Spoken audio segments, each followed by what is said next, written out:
لا نهلك وأنت رجاؤنا، ربنا لا نضيع وأنت أملنا، ربنا لا نذل وأنت ملاذنا، ربنا لا نضيع وأنت الله عدد ما مشى فوق السماوات والأراضين ودرج، والحمد لله الذي بيده مفاتيح الفرج. يا فرجنا بادر أخي بقرع الباب وأنت الذليل الحقير، واضرع إلى العلي الكبير تضرع الأسير بقلب كثير، وقل يا إله العالمين أسألك مسألة المسكين، وأبتهل إليك ابتهال الخاضع الذليل، وأسألك سؤال الخائف الضرير، سؤال من خضعت لك رقبته ورغم لك أنفه وفاضت لك عيناه. ربنا لا نهلك وأنت رجاؤنا، ربنا لا نضيع وأنت أملنا، ربنا لا نذل وأنت ملاذنا.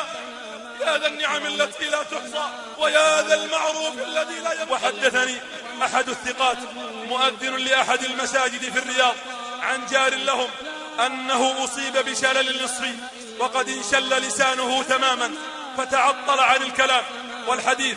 يقول وفي يوم من الأيام زرنا ذلك المريض بعد أن أمضى مدة من الزمن، فإذا به يتكلم وينطق ويحرك لسانه بطلاقة، فسألناه فقال ذلك الرجل اسمعوا يا مرضى، اسمعوا يا من أنتم على الأسرة البيضاء. قال فسألناه عن ذلك فقال إنني اتجهت بأكفي إلى السماء ولم أستطع أن أتكلم ولا أحرك لساني ولو بحرف، لكن لسان قلبي نادى ربه ودمعت عيناي وذرفت دموعي على خداي، وكنت أقول وقتها اللهم إن لساني تعطل عن ذكرك، اللهم حرك لساني واجعله ينطق بالذكر والشكر والاستغفار، اللهم أعد إلي كلامي حتى أستطيع أن أسبحك وأستغفرك وأذكرك.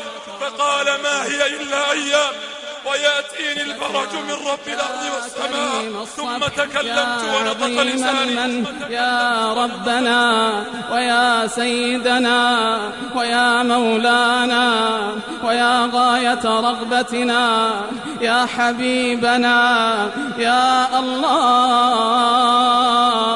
يا الله يا الله.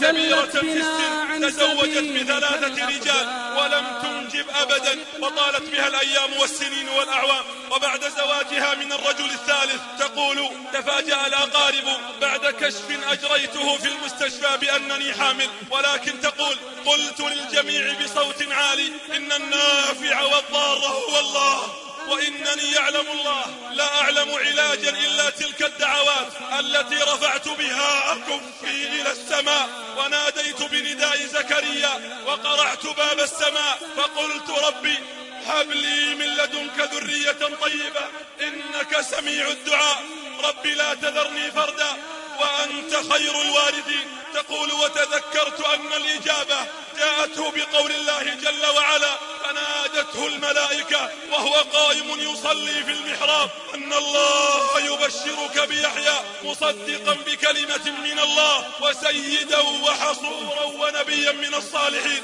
كل ذلك مع أن زكريا قد بلغ من الكبر عتيا وامرأته عاقر. تقول المرأة أيقنت بالإجابة وعلمت أن الله يهب لمن يشاء ذكورا ويهب لمن يشاء إناثا ويجعل من يشاء عقيما. لا تيأس أيها الأخ العقيم ولا تقنط يا المسكين، ونبتهل إليك ابتهال الخائف الضرير، دعاء من خضعت لك رقبته وفاضت لك عيناه وذل لك جسمه ورغم لك أنفه، يا من أظهر الجميل وستر القبيح، يا من لا يأخذ بالجريرة ولا يهتك الستر، يا حسن التجاوز يا واسع المغفرة يا باسط اليدين بالرحمة. هيا أقبل بأنفاسك لتدفع الحياة بطاعة الله ولتنضم معنا في ركب التائبين.